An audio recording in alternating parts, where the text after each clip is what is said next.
बिहार चुनाव के नतीजों के बाद से लगातार बहस मुबाहिसे जारी है। हार पर उसी तरह के दावे अब किए जा रहे हैं जैसे जीत को लेकर किए जा रहे हैं। किसी को किसी पर विश्वास नहीं है, कोई किसी पर भरोसा करने को तैयार नहीं है। दोनों स्थितियां एक जैसी, पर इन सब के बीच जो एक समानांतर बात सामने आई है कि जो हार मिली है उनमें सबसे पहला नाम एलजेपी, लोक जनतांत्रिक पार्टी के पुत्र मतलब रामविलास पासवान के पुत्र चिराग पासवान की जो पार्टी है, जो कि बिहार की बहुतायत सीटों पर चुनाव लड़ी, सिर्फ एक सीट के साथ सामने। दूसरी तरफ महागठबंधन में साझेदार रही कांग्रेस 73 सीटों पर लड़ी है, सिर्फ 19 सीटें आई। तीसरा नाम तेजस्वी यादव का। तेजस्वी यादव ने भी भरपूर चुनाव लड़ा है, लेकिन पहली पार्टी बने रहने में काफी मशक्कत करनी पड़ी है, सत्ता तो दूर ही है। यकीनन आपने जो यहाँ से बात शुरू करी है ये सही बात है। ये बात आपने जो शुरू की है ये बात आगे बढ़े, इस बात को हम लोग लगातार कहते रहे हैं। और ये आपके चुनाव में भी जहां आप चर्चा कर रहे हैं, बिहार में आपने पूरा देखा भी है और जो रिजल्ट आया है। हमारे जो 12 साथी एमएल से जीते हैं, 2 सीपीएम से 2 सीपीआई से, मैंने आपको जानकर आश्चर्य होगा कई ऐसे लोग हैं जिनके अपने नाम से एक डिसमिल जमीन भी नहीं है। कई साथियों के पास तो अपने घर नहीं है। आप यकीनन आप सब इन चीजों की जानकारी, आप बिहार में रहे हैं, बहुत सारा आपको पता भी होगा। सही बात है। आपने जो सत्यदेव के घर गया था, उनका घर नहीं है आपने जी। हाँ बिल्कुल बिल्कुल, सत्यदेव राम जी है वहीं, और चौथी बार विधायक हैं इस बार। जरूर। महबूब आलम का आपने देखा ही होगा किस तरह का, कितने हजारों वोट से वो जीते हैं, 50,000 से ज्यादा वोट से वो जीते हुए हैं। महबूब आलम साहब चौथी बार से विधायक हैं और आज भी उनका अपना एक तरह टूटा फूटा सा घर है। पटना शहर के एकदम शहर में फुलवारी शरीफ विधानसभा है, जहां से हमारे साथी गोपाल रविदास जीते हैं। उनकी खुद की अपनी एक इंच मैंने एक डिसमिल जमीन भी नहीं है। मनोज मंदिर जो भी अज्ञाव से जीते हैं, वो तमाम लोग जितने भी साथी जीते हैं, न केवल जितने उम्मीदवार थे, तो सभी उम्मीदवारों को आप देख सकते हैं तो एकदम गरीब परिवार से आते हैं। लेकिन वो गरीब परिवार से आते जरूर हैं, लेकिन सड़कों पर लड़ के इन चांदी की चम्मच वालों से के पैरेलल अपनी पहचान बनाई। अनुपम, देश का लगभग 80% जो रफ्तें आई पिछली सरकारों में बीपीएल कार्डधारी है, उसका जो नेतृत्व है वह चांदी के चम्मच के पास चला जाता है, चाहे अनचाहे। आप लोग भी सड़क पर राजनीति करते हैं। बिहार में आप लोगों ने नारा दिया पढ़ाई लिखाई और दवाई का, वह एक हद तक बना भी और सवाल उठा भी। लेकिन फिर भी जो परिणाम आए हैं उस पर हम आपसे जानना चाहेंगे कि क्या यह परिणाम बताते हैं कि देश की राजनीति में चांदी के चम्मचों की अब जरूरत नहीं है। और आज जिस स्थिति से हम लोग गुजर रहे हैं, हमारा देश गुजर रहा है, तो मुझे ये लगने लगा है कि हम जैसे लोग भी इस बहुत महत्वपूर्ण पहलू से बचने की कोशिश करने लगे हैं, क्योंकि हमारे सामने एक बहुत बड़ी लड़ाई है जो जिसके सामने सारे जो जिनको हम सो कॉल्ड छोटे कंसर्न्स कहते हैं, लेकिन अब वक्त आ गया है कि हमको समझना पड़ेगा कि ये कोई छोटे कंसर्न्स नहीं है। आप समझिए, बिहार का जो परिणाम है, बिहार की जनता ने बिहार के चुनाव का नतीजा दे दिया, लेकिन कोई जनादेश नहीं दिया, स्पष्ट जनादेश किसी को नहीं दिया है। ना ही वो नीतीश कुमार के लिए है, ना ही महागठबंधन के लिए। मैं उसको जनादेश नहीं मानता हूँ। ये रिजल्ट जरूर है। और जिस तरह का कैंपेन चला, आप भी बिहार में थे, आप रिपोर्ट कर रहे थे, उस पे स्टोरी कर रहे थे, हमारी पूरी टीम थी, मैं भी पूरी यात्रा में था। हम लोग देख रहे थे कि बिहार जैसे प्रदेश में जहाँ जाति धर्म से हटकर कभी कोई मुद्दा ही नहीं बनता था चुनावी मुद्दा, वहां पे रोजगार मुद्दा बना था। अब परिणाम कुछ और आ जाए, हम कहने लग जाए कि नहीं रोजगार मुद्दा नहीं था क्योंकि रिजल्ट ये नहीं आया है। मैं उससे बिल्कुल सहमत नहीं हूँ और इस तरह से मैं बात नहीं करूंगा। ये मैं आज भी मानता हूँ कि बिहार के चुनाव में रोजगार मुद्दा था। 2 दिन पहले तक अगर हम मान रहे थे, तो आज अगर परिणाम हमारे पक्ष में नहीं आया तो हम कहें कि नहीं रोजगार मुद्दा ही नहीं था, ये गलत होगा। मुझे लगता है कि बिहार की जनता ने बहुत मुखरता से, बहुत मजबूती से कहा, और जो स्लोगन जिसका आपने जिक्र किया, जो नारा हमने दिया, पढ़ाई कमाई दवाई, पढ़ाई कमाई दवाई बिहार का असल मुद्दा है। बिहार के आम जन इससे पीड़ित है, प्रताड़ित है, परेशान है और इस पर समाधान चाहते हैं। इसमें मुझे कोई शक नहीं है। लेकिन परिणाम जो आया है उससे ये समझ में आता है कि देखिए, नीतीश कुमार की लोकप्रियता घटी है, इसमें भी मुझे लगता है दो राय नहीं होनी चाहिए। सरकार के प्रति रोजगार को लेकर आक्रोश था, इसमें भी दो राय नहीं है। मूलभूत सुविधाएं बिहार में शिक्षा, स्वास्थ्य, रोजगार को लेकर नहीं है, इस पर भी दो राय नहीं है। तो जब ऐसा सिनेरियो है और जब एक ऐसा कैंपेन चलाया गया जहां कई महत्वपूर्ण पार्टियां एकजुट होकर कम से कम महागठबंधन में जिस तरह से माले ने जिस तरह से प्रदर्शन किया है, मैं तो बड़ा सम्मान करता हूँ। मेरे कई परिचित दोस्त यार साथी हैं जो अभी चुनाव जीत कर आए हैं और मैं उनको व्यक्तिगत तौर पे जानता हूँ और मुझे पूरा विश्वास है कि वो सदन में जाएंगे तो वो किसान, मजदूर, युवाओं की आवाज उठाएंगे। तो उन्होंने तो बहुत शानदार प्रदर्शन किया, इसमें कोई दो राय नहीं है।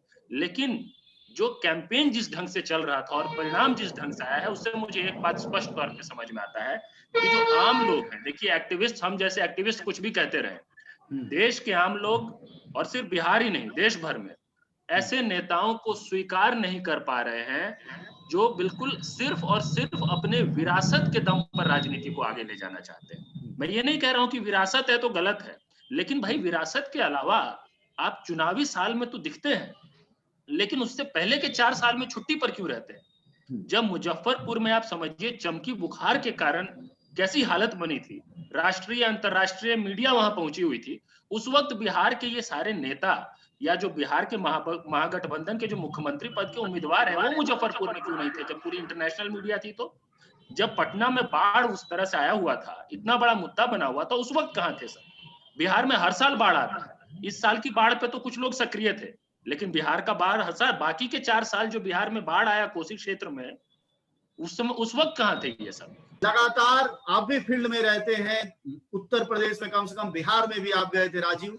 ये बताइएगा कि आप भी राजनीति में हैं और आपके बहुत सारे साथी चले गए चांदी के चम्मच के फिराक में कहीं और, लेकिन ये बताइए कि असल में हो क्या रहा इस देश में कि सारे मुद्दे थे, एंटी इनकम्बेंसी थी, कोविड के बाद का था, भारी बेकारी है, सब कुछ के बावजूद विपक्ष की इतनी बड़ी एकता भी अच्छी जीत तो दूर, बहुमत भी नहीं दिला सकी और इतनी तगड़ी टक्कर रही। इसका क्या कारण? क्या ये नेतृत्व का सवाल नहीं है जो कि सिर्फ विरासत की वजह से चला आ रहा है? कि ये जो सवाल आप कर रहे हैं बहुत महत्वपूर्ण सवाल है और ये सवाल स्तर पे आप देख सकते हैं कि मैं इसको कहूंगा कि आप जेडीयू, राजद दोनों ही जो सोशल जस्टिस से के नाम पर जो पॉलिटिक्स जो उभरी जो है उसकी पैदाइश की पार्टियां हैं, या फिर एलजेपी है या फिर और भी जो उसके बाद पार्टियां बनी, लेकिन आप देख सकते हैं कि वहीं पर अभी आप सीपीआई एमएल या अन्य कम्युनिस्ट पार्टियों की बात कर रहे थे, उसमें साफ तौर पर देखिए कि जो सीपीआई एमएल का अगर आप देख लीजिए जो कैंडिडेट उन्होंने दिया है, उस कैंडिडेट के जो जातियां हैं, क्योंकि हिंदुस्तान में जातियां एक सच्चाई है, इससे हम इनकार नहीं कर सकते हैं। तो उन आप देखिए जाति कॉम्बिनेशन सीपीआई एमएल का रिप्रेजेंट करता है, वो महादलित को भी रिप्रेजेंट करता है, पिछड़ा को भी करता है, पिछड़ा को भी करता है। लेकिन क्या तेजस्वी यादव जो उन्होंने सीटों को दिया उसमें क्या ये प्रेजेंट करता है?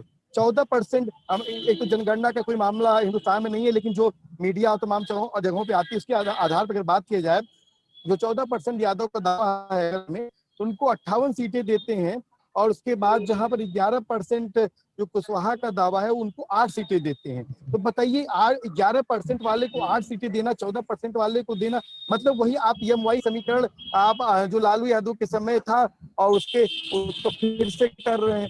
वही कांग्रेस में आप देखिए कि उन्होंने सबसे ज्यादा भाजपा के बाद सवर्णों को सीटें दिया, और वहीं पर जो आज सीमांचल पे जो बात करें, मिथिलांचल पे नहीं कर रहे हैं, हम सीमांचल पे ही बात कर ले, तो सीमांचल में किसने इस दफे पहले कैंडिडेट था? सीमांचल में कैंडिडेट ओवैसी ने पहले दिया था।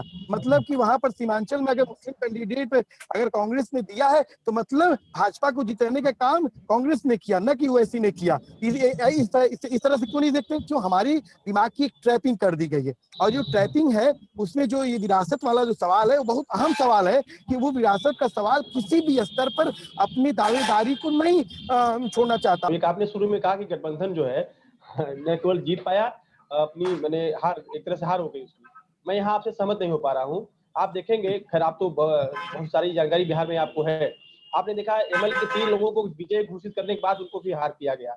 19 में अभी हम लोगों ने ये बात करी है, को लिखा गया है कि भाई आप 1000 के नीचे लोगों को हराया है, यदि प्रशासन उसमें इन्वॉल्व हो गया है, तो मैं इस गठबंधन को का जो हार है तो ये भी मानता हूँ प्रशासन की बड़ा रोल इसमें है इसको हार कराने में। ये एक बात ये है। दूसरी बात, राजीव जी ने अपनी बात जहाँ खत्म करी वहां से मैं शुरू करके फिर आगे प्रश्न का जवाब दूंगा।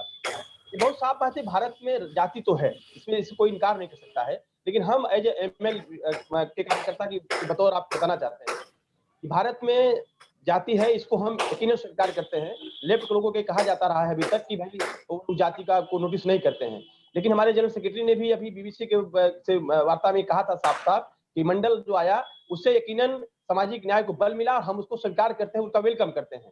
हम अपनी बात को आगे बढ़ा रहे हैं। यकीनन भारत में जाति है, लेकिन कैसे है? हम मानते हैं भारत में जाति कूड़ा करकट की तरह है।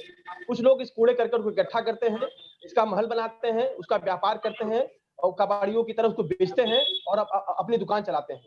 कुछ लोग हैं हम जैसे लोग, वो चाहते हैं कि इस कूड़े को गड्ढे में खोद के डालो और खाद बना के सड़ा दो और खेतों में डाल दो और नई आने वाली फसलों के लिए काम करे। यकीनन ये है, इसको हम लोगों ने स्वीकार भी किया, लेकिन हम जाति के नाम पे गोलबंदी नहीं करते थे, न करते हैं, न आगे करेंगे। लेकिन जाति भारतीय समाज में स्टैंड करती है, इसको हम स्वीकार करते हैं कूड़े कचरे के रूप में, ये साफ साफ है। आगे जो आपने कहा राजतंत्र, यकीनन सही बात है। ये राजनीतिक दलों ने भी ये सोचा, जिससे राजाओं के बेटे होते थे, राजकुमार होते थे, ये सब करते थे। यकीनन इन लोगों को भी ये लगा, और अभी भी है ये बात, कि इनके यहाँ कोई पार्टियों के अंदर कोई डेमोक्रेसी नहीं है, कोई लोकतंत्र नहीं है। शाम को कोई हमारे जो आदरणीय तथाकथित बड़े बड़े राजनीतिक दलों के मालिकान, एक तरह से मालिकान है, ये अध्यक्ष कहने के लिए हैं, किसी भी व्यक्ति को, इनके दल का रहने वाला कोई भी बात इनको नागवार लग जाए तो अचानक शाम को उसको निकाल देंगे। किसी दूसरे दल का आदमी सुबह आ जाए, इनको ज्वाइन कर लेंगे। लेकिन आपने जो राजतंत्र इस्तेमाल किया है, मैं उससे पूरी तरह सहमत हूँ।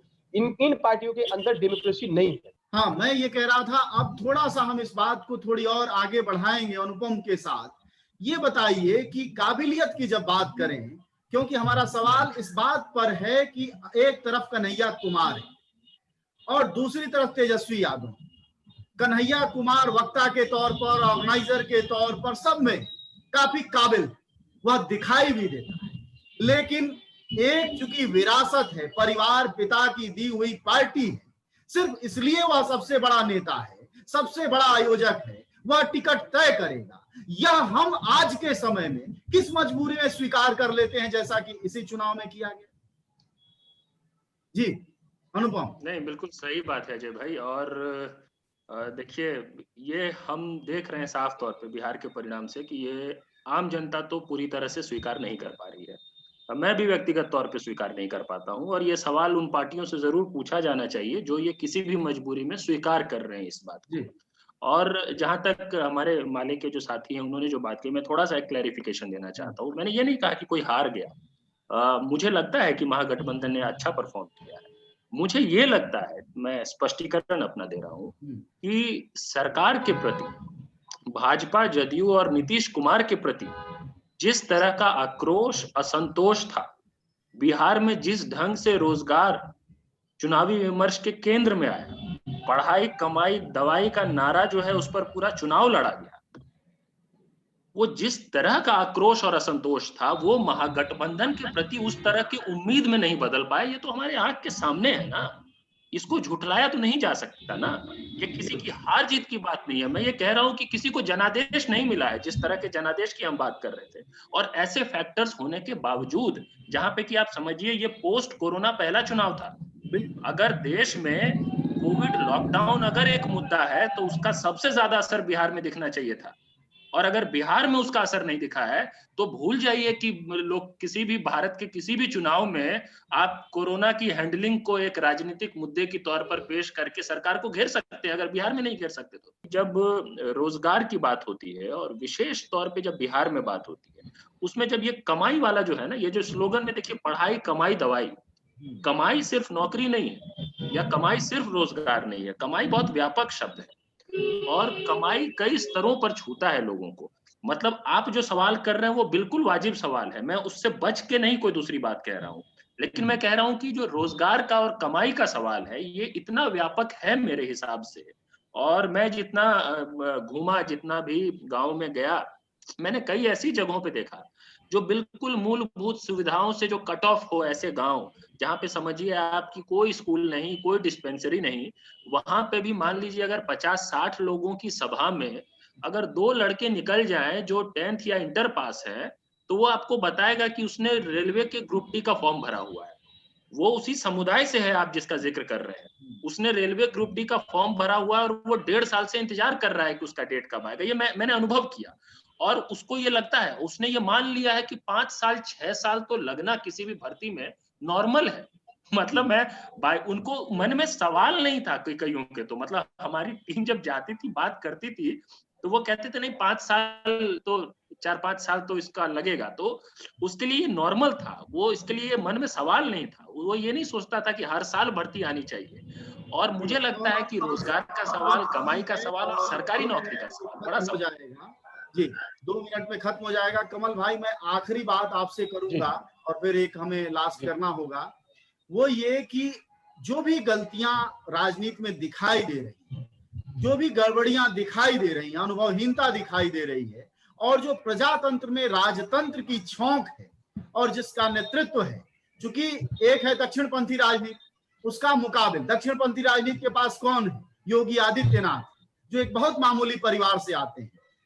आप चाय न बेचे हो मोदी, लेकिन वो भी फिर भी बहुत मामूली परिवार से आते हैं। इसी तरह के उनके अन्य तमाम बड़े नेता जिनका आप नाम जानते हैं, उनमें से बहुतेरे जो लोकप्रिय हैं वो आते हैं, लेकिन हमारे नेतृत्व जिनको हम कांग्रेस, राजद, सपा कह दें, उनका नेतृत्व ही चांदी के चम्मच वाला है। ये कैसे मुकाबिल करेगा? क्या उपाय लगता है आने वाले वर्षों में? जी संक्षिप्त जवाब दीजिएगा, समय कम। बिल्कुल, मैं आपसे सहमत हूँ।